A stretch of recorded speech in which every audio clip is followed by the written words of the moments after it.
Hi, everyone. Thanks very much for joining us. I'm very pleased to be joined with Siobhan Clarke. Siobhan Clarke works with Episode1 Ventures.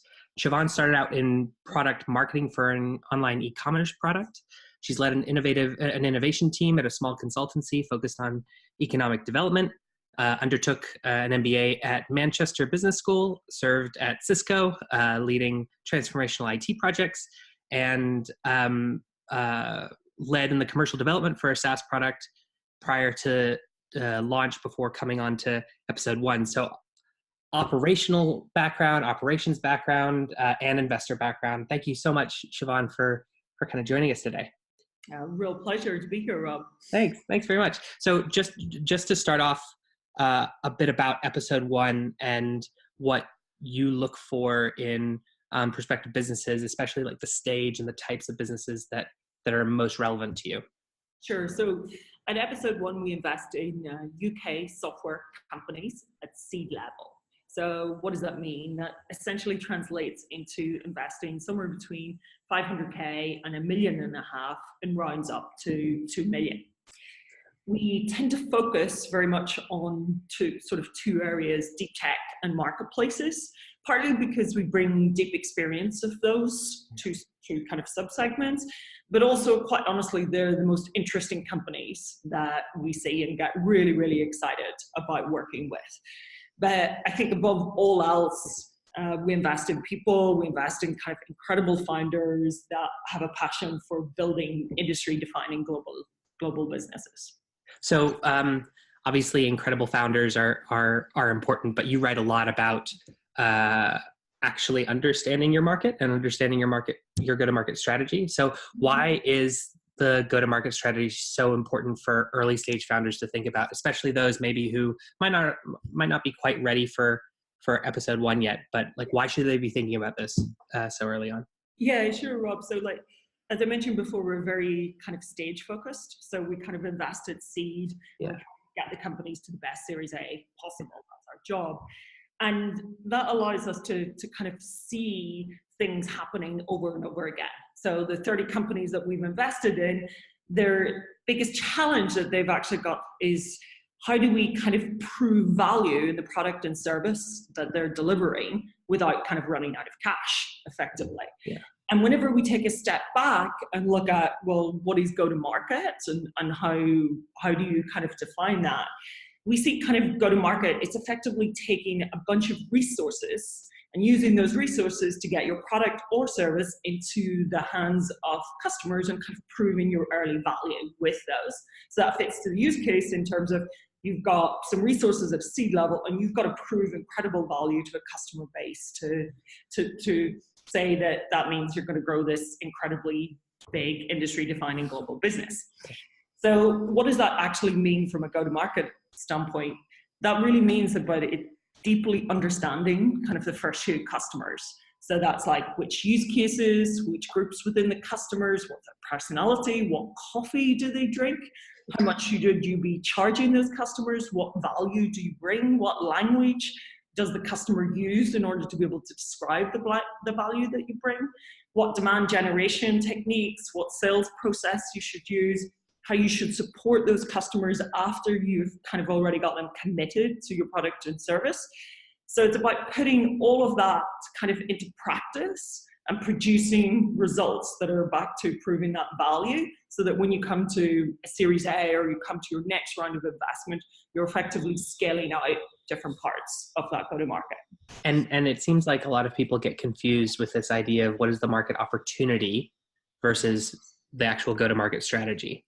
And I know that because I read the stuff that you write, right? But why do so many founders confuse that? Is it because of the stage they're in? Is it because they're so close to their business? Like why do you think people confuse that? I think one of the major things is that, as founders, we can be quite logical, very, very kind of logical about the market. And one of the easiest ways is you almost take an engineering approach and you say, hey, the market is 7 billion globally. If I take 1% of that, yes, that equates to a huge market. And so there we go, right? Money. Yeah. We've all done that, right? It's your starting point. That's where you begin. But then almost to the point that we talked about in terms of the customers, you've got to really deeply understand them. So that percentage approach kind of, it neglects to take into consideration the actual dynamics of the market. So the way that the customers actually operate and make decisions, the emotive, often unseen areas. So what you really need to be doing is actually building much more of a bottoms-up approach. So understanding what value you bring to which customer base, and then kind of not necessarily ruling out this bigger picture of X percentage of the market, but more having an understanding about what is your growth journey in order to be able to get to that 1% of the 7 billion market. Yeah, what's the micro mechanics, not the macro vision in a way. And yeah, and you almost need to understand that for different types of customers. And then back to that resources point, you've got a short stage in order to be able to prove value. Yeah. So which ones do you work with first in order to be able to prove that value to unlock the bigger rate? And when thinking of, obviously, there are different stages of what good looks like when it comes to figuring out how to articulate that go-to-market strategy and how much you're able to do with a certain amount of funding that you already have. And so there's always a temptation to do more. But in because you're focused on seed, what does that actually look like? Maybe just using examples or whatever, for when a company has shown has kind of shown that they understand what that go-to-market strategy is, bearing in mind that it all might change. What kind of what do you look for? What evidence? How deep an evidence packet would someone expect to come at you with? So it's almost like often when we see people coming to us at the seed stage, they've definitely got an MVP in place usually. They've got some customer evidence or traction points to prove what they're doing. Now, if you look at marketplace businesses, that's a higher level of evidence that you need to have for the customer traction piece. Yeah. Now, as you go from that kind of seed to the Series A, what you'll see is that, and certainly from a Series A point of view, you'll see that typically this sales process during the first 6 months of the seed investment, it's like you've brought on board, certainly from a deep tech point of view, maybe 2 customers. It's taking you 3 months each time. You've been learning. You've probably had 2 different pricing models, maybe multiple during that time offered to customers. But within a 12-month time frame, you've shortened your sales cycle because you've figured out what the customer wants. You're preempting what that is. You know who is the right person to kind of go and speak with. And so that sales cycle of 3 to 4 months maybe reduces down to 3 or 4 weeks. Mm-hmm. Or in a marketplace scenario, perhaps that moves from weeks to days to hours before they're kind of transacting in what they're doing. You're not talking about big numbers. You're talking about just evidence of learning and evidence of traction in the learning rather than a million users. Yeah, exactly. So you're looking at shortening of sales cycles, customers onboarding faster or seeing your value proposition faster. Mm-hmm. And you're also looking at 2 or 3 iterations, usually around pricing and the way that you've kind of figured out that value exchange with the customer. Are there any kind of are there any metrics that you don't see enough of, like that you wish that people were focusing on versus other ones that they might think of as vanity? You know, we all know churn, your viral coefficient in terms of social. That's what we care about. Like what are some metrics that you actually I don't know, maybe think are a little geeky, but actually tell you a lot more than what people usually share? Time from first sales conversion, time from first contact to actually kind of getting a deal across the line. Right. Time to live. So time to revenue, so to speak, is one of them. And then the second one would be particularly where they're bringing on additional commercial people. Sure. Time to your first commercial hire or your second commercial hire actually gets their first revenue across the line. Okay. So it's a testing point to know, have you attracted the right talent? Do you have a kind of a playbook, a customer playbook in place? And can you scale that effectively the more kind of resources and support that we add into it? Cool. So when working with founders or when dealing with founders that are obviously interested in in working with you, right?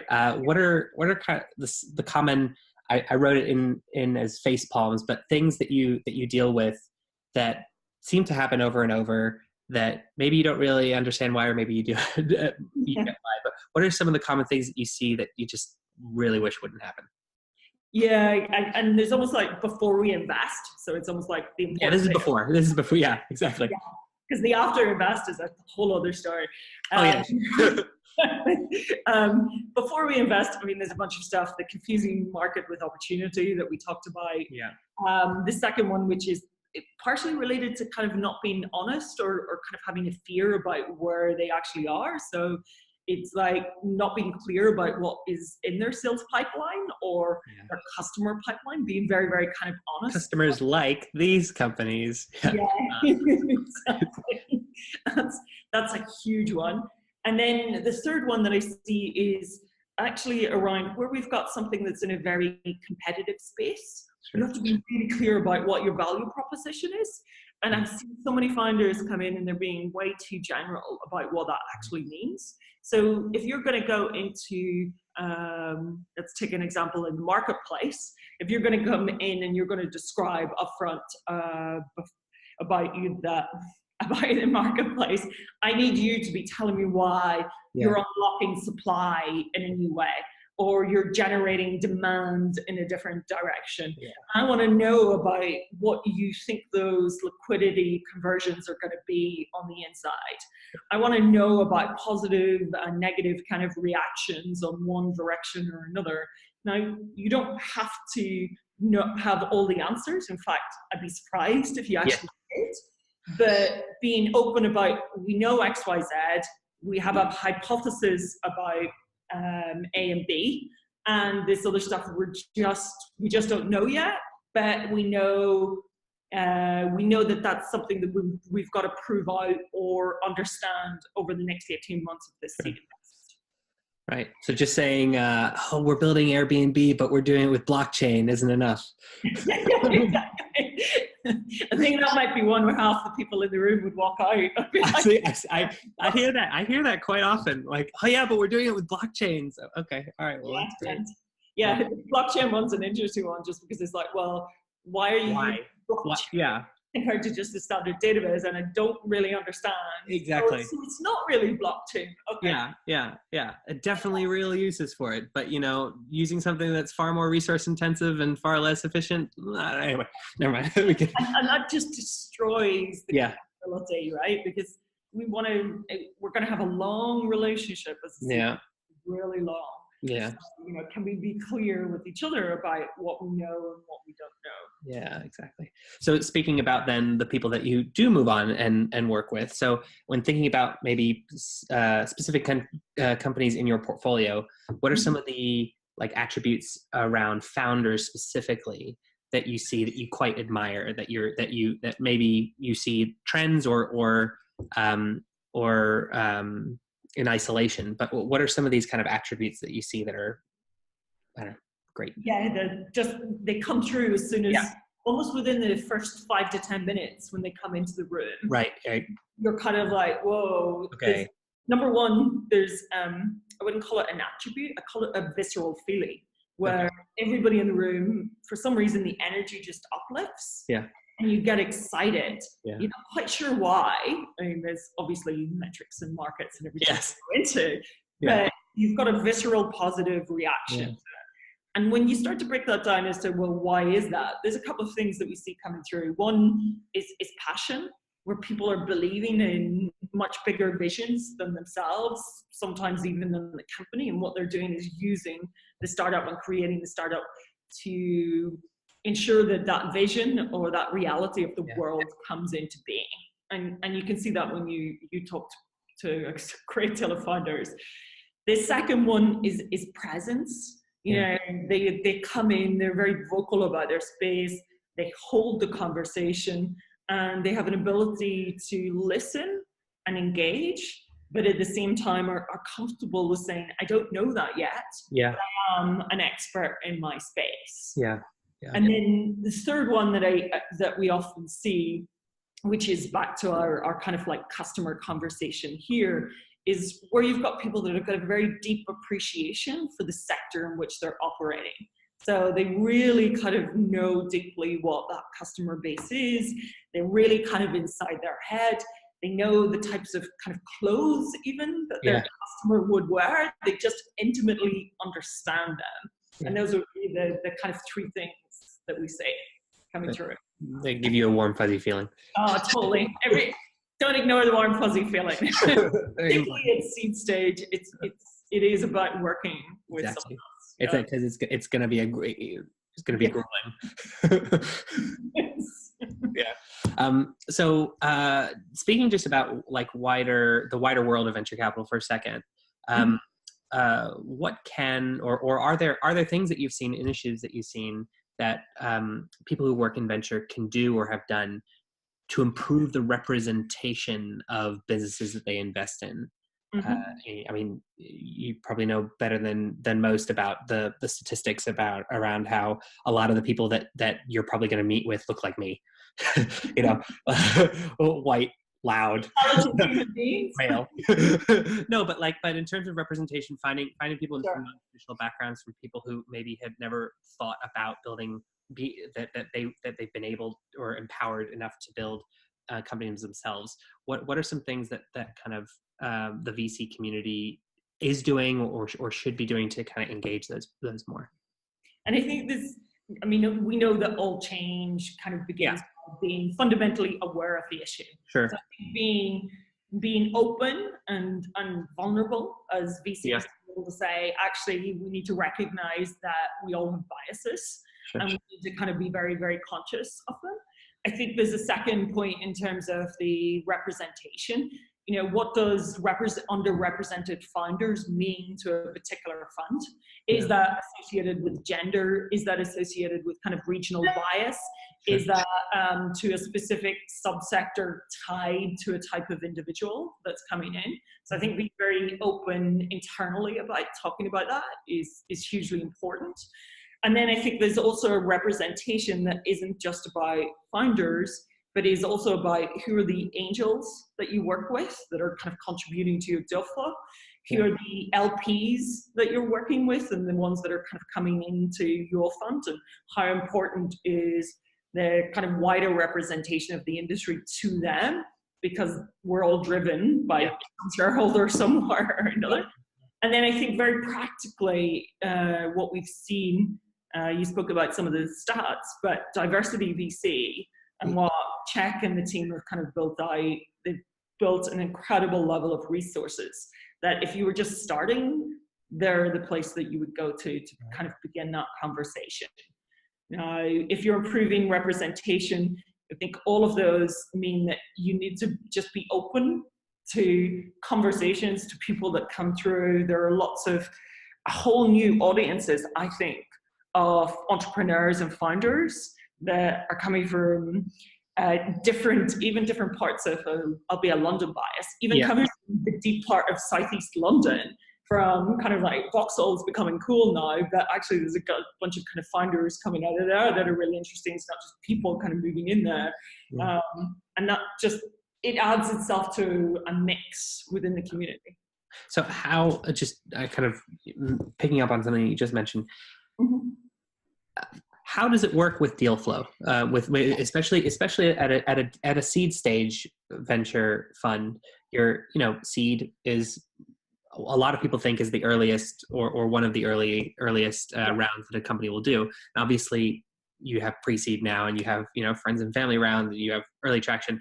But like, how do you actually source your deal flow? And you mentioned working with specific angels.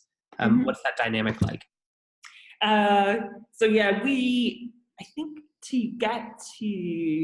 We've invested in like 30 companies in total over the last couple of years. And maybe just to give you some level of the stats of what we see. So we've invested in kind of like 30 companies, UK software companies. We've seen something like close to 5,000 pitch decks. Exactly. To that level. And that means that each one of us have at some point kind of went and worked through that. So we look to ensure There's all the usual kind of accelerators that we would tap into, and we're hoping that they are doing what they need to do for the represented. There's contacts that we've got, and I think as new people, so myself kind of included in that, come into the mix within the VC firm, we bring a slightly different connections and biases. And then as we do that, we've got kind of a bunch of existing angels that we work with, but we're always kind of looking for new ones. And let me give you an example to how that works to the underrepresented. So I talked about being underrepresented is not just about kind of gender, it's much, much broader than that. We also had we were very conscious that we wanted to be, we're UK, we needed to have much broader regional focus. Mm-hmm. So let's say my responsibility was to go out there with an accent like mine as well, which probably helped, to the likes of Belfast, which has an incredible growing startup scene, and work with some of the early stage founders that are there, and work with some of the early stage funds that are there, in order to be able to help them to see what ambition looks like, and to bring in a different type of deal flow for us. Yeah. That also applies to kind of like Manchester as well. We do look at our stats in terms of, even from our angel standpoint, what's the balance of kind of gender, of regional, of backgrounds. And so we force ourselves to take an assessment of that and then proactively go out and see if we can find something that fits that gap. Cool.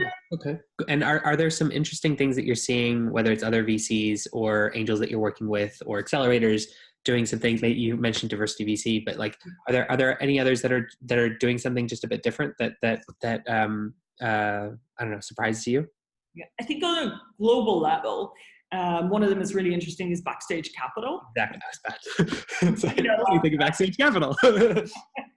Which, it's probably recently because it's top of mind because they're kind of just starting to kind of launch out into London. Exactly. But what I think is great about Backstage Capital is that they're very clear about what's important to them and what they're investing in, and they do not apologize for that. Yeah. And so that to me is like standing up and saying, we invest in this type of company with these characteristics because we believe they're going to grow amazing companies and we're going to return a great fund on the back of that. Yeah. And to me, their confidence in that, and the numbers will speak for themselves, so their confidence in that and their ability to kind of shout about that is really, really important to just elevating the conversation so that we are talking about the issue in a public forum as opposed to kind of hiding that behind somebody's spreadsheet. Yeah, it's really important. So speaking of your 30 companies that you guys have, what are some of the what's some of the more interesting things that you didn't expect when you were kind of sourcing those companies? I don't know how many deals you've been involved with, but were there ever any that you thought, reading the deck beforehand or before meeting the team, you had a lot more questions than after you got the fuzzy feeling? There's always a lot more questions. And it's like first impressions before meeting them and thinking, I don't know about this, and actually saying, you know what, I'm on board. Yeah. Okay. Yeah. We do have, there's sometimes a conversation that we have in the office, which is, we try to meet as many that we think is sure. Of course, with investment scope, we're like, that's really big business. Let's build it out. And you meet them and you're like just blown away. And so you're having a conversation around IC about trying to convince another partner, sure, I want you to meet with this team next week. And they look at the deck and they're like, no, why is not interesting? You can't remember. And you go back to kind of those ideas that I talked about before, an appreciation of the customers, the passion, and the presence. And we'll be like, no, look, you've just got to meet them. Yeah. They're going to blow you away. They have what it takes to build a big company. Just know. So why don't you just meet them and see? And we've built up a level of trust. Sometimes we get that wrong here. Yeah. We have built up that level of trust amongst us to be able to go, okay, I'll meet with them and I'll take that on forward and do it. Cool. Great. Well, thank you so much for giving your time and for taking a little bit with us, and really appreciate it. Absolutely, Rob. Anytime. Thanks. Alrighty. Take care.